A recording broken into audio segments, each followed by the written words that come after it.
근데 이 물건 같은 경우에는 지금 세대수도 잘 빠져 있고 연식도 괜찮고 근데 엘리베이터까지 있죠. 무려 수익률이 251%가 나오는 물건이라고 보시면 될 것 같습니다. 여기서 조금 더 보수적으로 만약에 한다 하더라도 최소 5천만 원 정도만 돼도 감정가 15억짜리 건물을 여러분들이 취득하고 매달 따박따박 461만 원 정도를 받을 수 있는 물건이라고 보시면 될 것 같습니다. 안녕하세요, 건물주입니다. 오늘도 경매 물건 나온 게 있어서 현장에 왔습니다. 오늘 날씨가 좀 풀리는 줄 알았는데 습합니다. 그래도 오늘도 열심히 또 경매 물건 임장해서 월세 현금 흐름을 만들 수 있는 그런 물건들을 제가 또 소개를 해드려야겠죠. 사실 오늘 온 물건이 좀 매력적이어서 또 제가 현장에 왔습니다. 주소를 좀 말씀을 드리면 대전광역시 대덕구 중리동에 있는 근린주택 물건에 왔습니다. 지금 이 뒤에 있는 이 건물이 지금 현재 경매가 나왔거든요.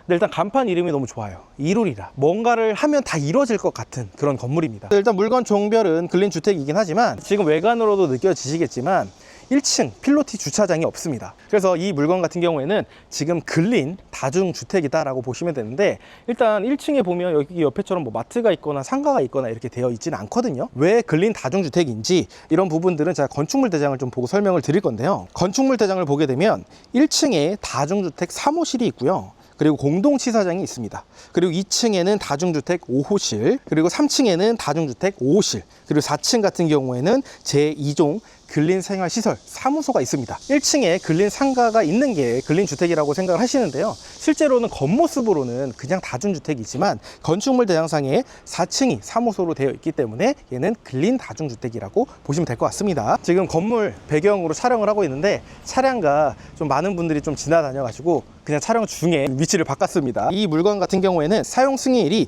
22년 4월 13일입니다. 그래서 외관에서도 여러분들이 보면 느껴지겠지만 거의 신축급의 다중주택이다라고 보시면 될 것 같습니다. 그리고 이 물건 같은 경우에는 지금 간단하게 스펙을 좀 설명을 해드리면요, 현재 감정가는 약 15억 정도 되고요, 지금 한번 유찰돼서 10억 5,100만 원에 시작하고 있는 물건입니다. 그리고 토지 면적은 약 73평, 건물 면적은 134평 정도 되는 물건이라고 보시면 될 것 같습니다. 그럼 일단 외관부터 한번 보고 내부도 한번 들어가 보도록 할게요. 가시죠. 이 간판을 보게 되면 간접등으로 지금 표현을 했거든요. 근데 이게 지금은 좀 밝아서 그렇긴 한데 사실 밤에는 되게 은은하게 간접 조명이 나오기 때문에 건물이 좀 이쁘거든요. 제가 잘 아는 이유는 뭐냐면, 저도 이제 건물을 낙찰을 받았잖아요. 근데 이제 기존에 또 건물에 이름이 있는 게 있고 없는 게 있었습니다. 근데 저 같은 경우에는 제가 간판 이름을 와이프 이름으로 좀 따가지고 건물 이름을 바꿨거든요. 그래서 그때 당시에 어떤 간판을 할지, 그때 당시에 막 시안이라든지 종류라든지 이런 것들을 또 알아봤기 때문에 제가 이 내용들을 알고 있는 거죠. 그래서 여러분들도 내가 경매로 다가구 주택을 낙찰을 받고 와이프 명의로 건물 간판을 하셔도 되고, 아니면 자녀들 이름을 따서 간판, 건물명을 정하셔도 될 것 같습니다. 외관 같은 경우에도 이렇게 깔끔하게 지금 마감이 되어 있고, 이쪽 라인 같은 경우에는 지금 이렇게 막혀져 있거든요. 그냥 열리는 것 같아요. 한번 들어가서 봐야겠죠. 측면도 좀 봐야 되고, 도시가스가 좀 끝에 있습니다. 한번 보도록 하겠습니다. 창 사이즈가 상당히 큽니다. 거의 뭐 제 키 수준으로 창이 굉장히 좀 크게 나 있습니다. 또 옆에 보면은 위에도 그렇고요, 특별히 뭐 크랙이 가 있거나 이런 부분들도 보이지 않습니다. 여기 이제 도시가스가 있습니다. 1개 호실, 2개, 3개 정도는 지금 잠겨 있는 걸로 보여집니다. 그래서 지금 여기도 특별한 것도 없고요, 이쪽에도 보게 되면 지금 1개 호실이 지금 잠겨 있습니다. 그래서 지금 도시가스 같은 경우에는 총 4개 호실이 지금 잠겨 있다라고 보시면 될 것 같습니다. 이 물건 같은 경우에는 다중주택이다 보니까 1층 필로티는 없습니다.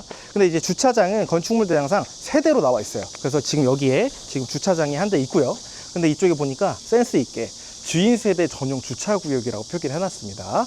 이쪽에 보게 되면 이쪽에도 지금 2대를 댈 수 있는 공간이 있습니다. 그래서 건축물 대장상에 총 3대인데 세대가 그대로 있죠. 여기가 이제 좀 분리수거를 하는 곳이다 보니까 실제로는 주차는 어렵지 않을까 생각이 조금 들긴 하지만, 어쨌든 우리가 이제 건축법상 이 주차 대수와 맞아야 되기 때문에 그거는 좀 이상 없이 되어 있다라고 보시면 될 것 같습니다. 일단 지금 이쪽에 들어오니까 바람이 좀 선선하게 불어옵니다.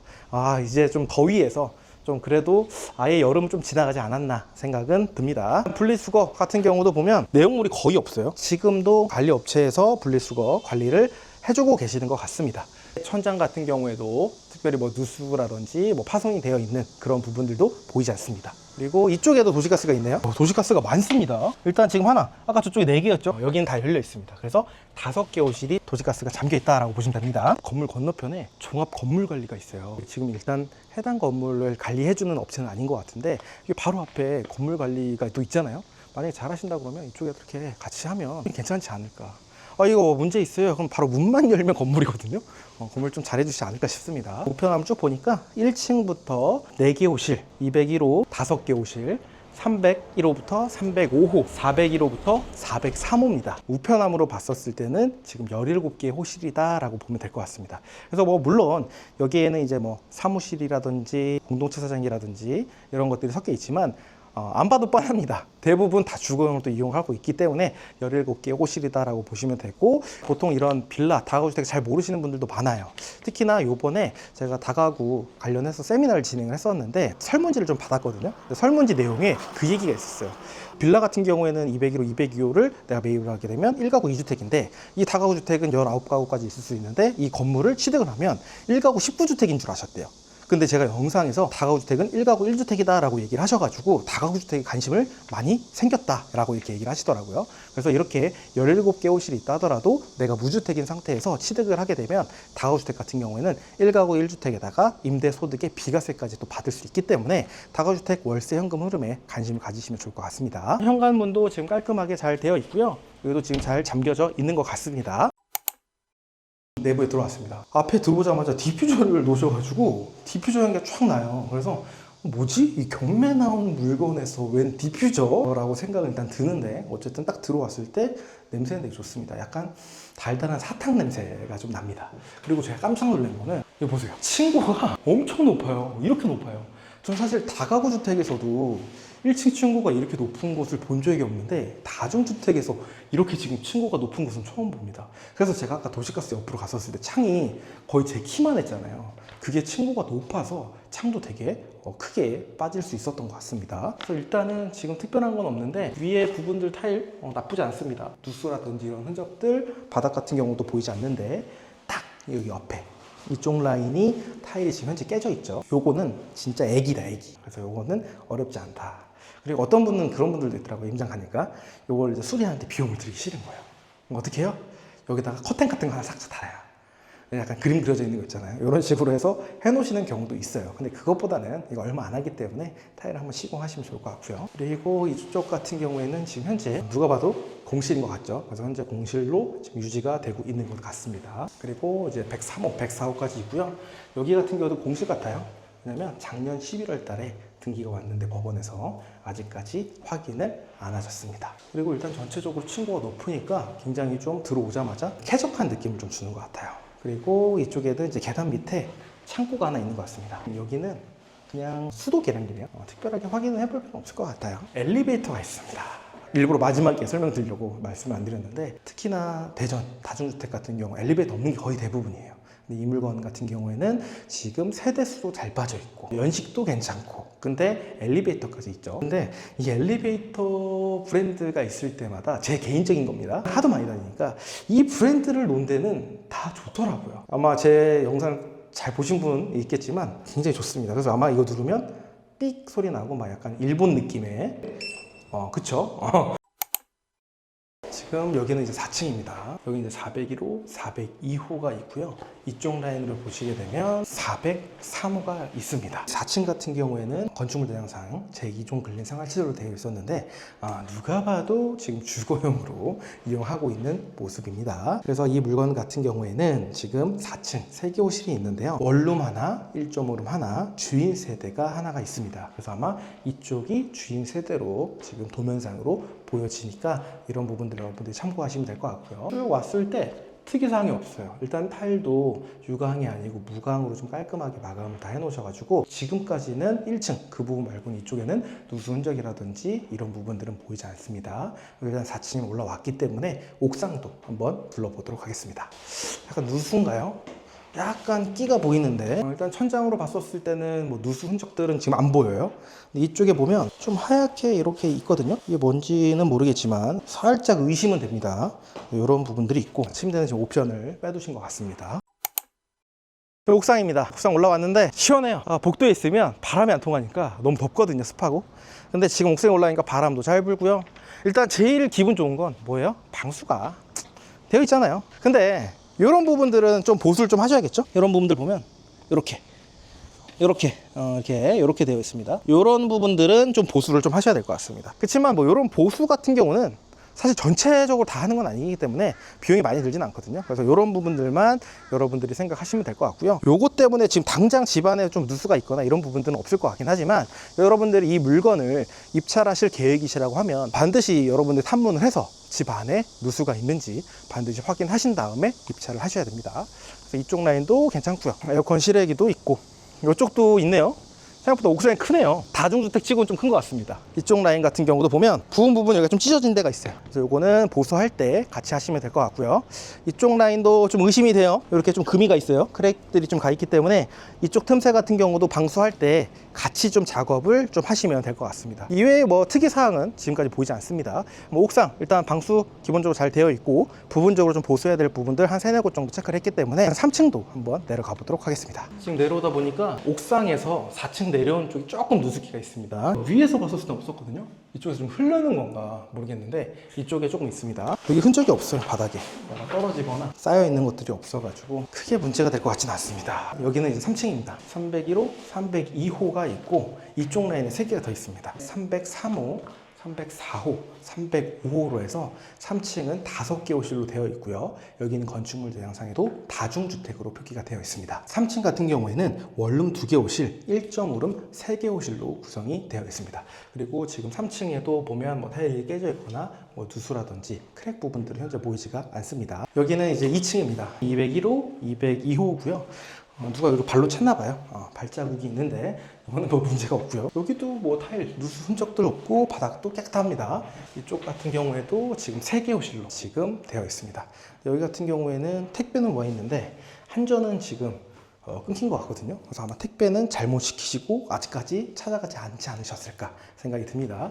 여기 같은 경우도 5개 호실이고요. 원룸 2개 호실, 1.5룸 3개 호실이라고 보면 될 것 같습니다. 일단 1층 같은 경우도 내려갈 때 특별한 이런 부분들은 지금 보이지 않습니다. 특이하게 타일 깨진 데가 1층 거기 하나밖에 없네요. 그 넓은 데에서 1층을 다시 내려와 봤지만 확실히 이 공간감이 엄청 좋네요. 특별한 부분들은 크게 없었습니다. 이 물건 같은 경우는 좀 개인적으로도 탐나기도 하네요.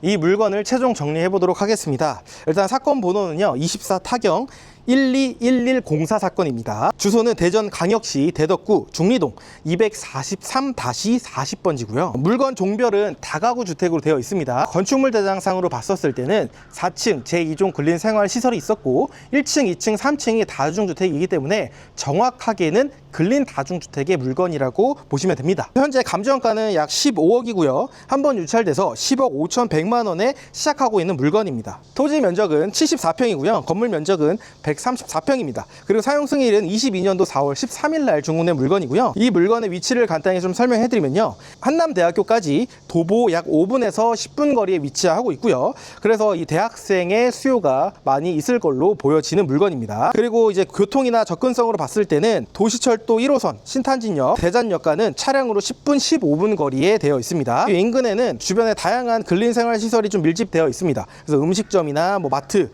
약국, 병원, 카페 등이 도보 내에 있어서 실생활의 편의시설이 굉장히 높다라고 보시면 될 것 같고요. 그리고 차량 10분 거리 이내에 중리시장과 대전 복합터미널까지 위치하고 있는 물건이라고 보시면 됩니다. 이 물건의 권리 분석을 해드리면요. 22년 4월 14일 날 충무 새마을금고에서 설정한 근저당권이 말소 기준 권리고요. 이 말소 기준 권리보다 선순위 권리나 근저당권 설정일보다 빠르게 전입한 임차인은 없기 때문에 여러분들이 낙찰 받으면 인수할 권리가 없는 깨끗한 물건이라고 보시면 됩니다. 그리고 이 물건의 가구 구성을 좀 설명해드리면요. 일단 17개 호실입니다. 1층 원룸 1개, 1.5룸 2개, 공동치사장이 하나 있고요. 그런데 실제로는 주거용으로 이용을 하고 있습니다. 그리고 2층에 원룸 2개, 1.5룸 3개, 3층에 원룸 2개, 1.5룸 3개, 4층 같은 경우는요. 원룸 하나, 1.5룸 하나, 주인세대 1개 호실로 구성이 되어 있습니다. 그래서 총 정리를 해보면요. 원룸 7개 호실, 1.5룸 9개 호실, 주인세대 1개 호실로 구성이 되어 있습니다.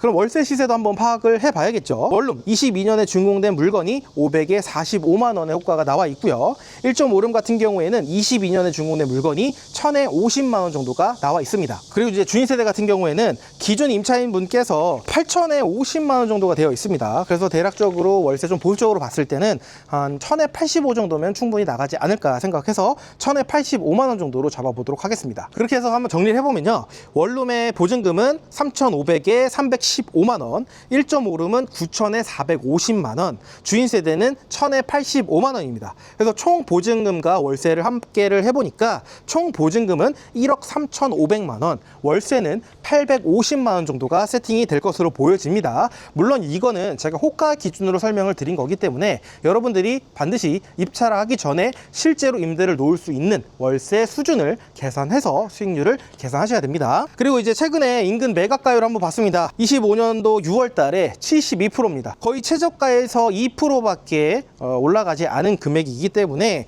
최저가 낙찰가 기준으로 한번 설명을 드려보도록 하겠습니다.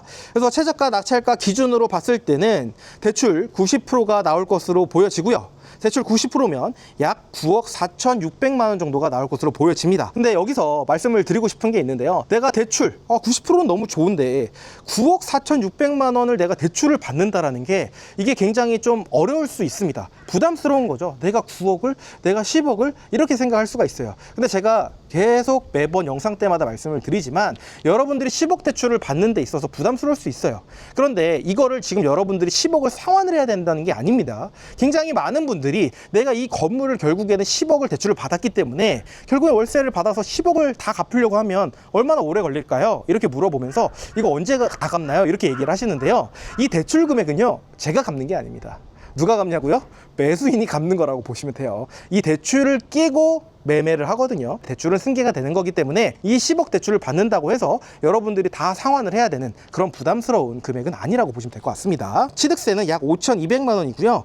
기타 명도 수리 비용은 별도로 포함하지 않았습니다. 이 부분은 제가 웬만하면 정말 특이사항이 많은 경우가 아닌 이상은 포함을 하지 않습니다. 이 물건 같은 경우에는 계속 쭉 보셨겠지만 1층에 타일 3장인데요. 3분의 1장씩이죠. 근데 그냥 3장을 잡겠습니다. 이 3장 수리하는데 제가 봤을 때 1, 20이면 충분합니다. 그래서 거의 안 드는 거라고 보시면 될 것 같고요. 그 외에 특이사항이 옥상 보수해야 되는 거. 그리고 누수가 조금 흔적들이 있었는데 제가 봤을 때는 크게 신경 쓸 필요는 없을 것 같습니다. 만약에 탐문했을 때 내부에 누수만 없다면 그 부분은 신경 안 써도 될 것 같거든요. 그래서 제가 봤을 때 이런 부분들만 해도 100만 원 내면 어느 정도 해결이 될 것 같기 때문에 별도 수리 비용은 잡지 않는 거고요. 그리고 명도 같은 경우도 지금 저희 수강생분들이 이제 저를 초대해 주셔가지고 너무 감사하게 인터뷰를 촬영을 많이 했습니다. 근데 대부분의 저희 수강생분들이 명도 비용 없이 지금 다 원활하게 명도를 하고 계시거든요. 또 많은 분들이 물어보는 게 전세 보증금을 못 받으시는데 뉴스 보니까 막 칼 들고 나온다던데, 협박한다던데 이렇게 얘기를 하시는 분들이 있지만 실제로는 그렇지 않습니다. 그렇게 했을 때 초기 투자금이 취득세 포함해서 약 1억 5,700만 원 정도가 들어갑니다. 이 물건의 감정가는 무려 15억짜리예요. 그래서 15억짜리에 취득세 포함해서 1억 5,700만 원 정도가 들어간다라고 보시면 되고요. 대출 이자도 한번 계산을 해봐야겠죠. 왜냐하면 또 당장 월세를 또 받는다고 해서 다 우리 순익이 아닌 거잖아요. 이자를 또 제외해야 되는 부분들이 있기 때문에 이 부분도 말씀을 드리겠습니다. 대출 같은 경우에는 약 9억 4,600만 원인데요. 연이자 5%로 한번 계산을 해봤을 때 월 이자는 389만 원 정도가 나옵니다. 근데 요즘 금리 같은 경우에 5%보다 더 낮게 받을 수 있는 경우들이 많이 있기 때문에 요거는 제가 보수적으로 5% 잡았다라고 보시면 될 것 같고요. 그렇게 해서 월세 850만 원 정도를 받을 수 있다고 말씀을 드렸는데 850만 원에 이자 389만 원을 제외하니까 순 월세가 461만 원 정도가 나올 것으로 보여지는 물건입니다. 이게 사실 다 떼고 아무것도 안 하고 461만 원을 받는다라는 거는 굉장히 큰 돈이라고 생각을 합니다. 물론 많은 분들이 또 그렇게 생각하실 거예요. 건물 관리하면 힘들다고 그러고 어렵다고 하는데 왜 아무것도 안 하고 460만 원씩 받는다고 얘기를 하시냐, 이렇게 하시는 분들 분명 계십니다. 그렇지만 여러분들이 그거는 다가구 주택을 투자를 안 해보셨고 이 업체가 제대로 되어 있지 않은 지역의 다가구 건물주의 이야기를 들으셔서 아마 그러실 수도 있을 겁니다. 그런데 이런 시스템이 잘 잡혀 있는 곳 같은 경우에는 정말 임대인이 할 게 없습니다. 정말 계약만 다 계약을 해놓으면 아무것도 안 해도 월세가 다 들어오고요. 참고로 여기서 관리비도 한번 말씀을 드릴게요. 이 순월세에 대해서 461만 원은 관리비 미포함 금액입니다. 미포함 금액이 뭐냐? 결국에는 내가 관리비를 받고 운영까지 한다라고 하면 순월세는 더 올라간다라는 의미입니다. 이 관리비는 관리업체가 받아가면서 이 모든 건물에 대해서 관리를 해주기 때문에 굉장히 관리가 수월하다고 보시면 될 것 같습니다. 그럼 이제 수익률 계산해봐야겠죠. 일단 초기 투자금이 1억 5,700만 원인데 보증금 1억 3,500만 원을 회수할 수 있다면 실제로 취득세 포함해서 들어가는 돈은 2,200만 원 정도가 최종 실투자금이 될 것으로 보여집니다. 그러면 순월세 461만 원 곱하기 12개월 나누기 실제 투자금 2,200만 원을 해보니까요. 무려 수익률이 251%가 나오는 물건이라고 보시면 될 것 같습니다. 여기서 조금 더 보수적으로 만약에 한다 하더라도 최소 5천만 원 정도만 돼도 감정가 15억짜리 건물을 여러분들이 취득하고 매달 따박따박 461만 원 정도를 받을 수 있는 물건이라고 보시면 될 것 같습니다. 오늘 영상은 여기서 마무리하는 걸로 하고요. 다음에는 더 유익한 영상으로 찾아뵙도록 하겠습니다. 지금까지 시청해 주셔서 감사합니다.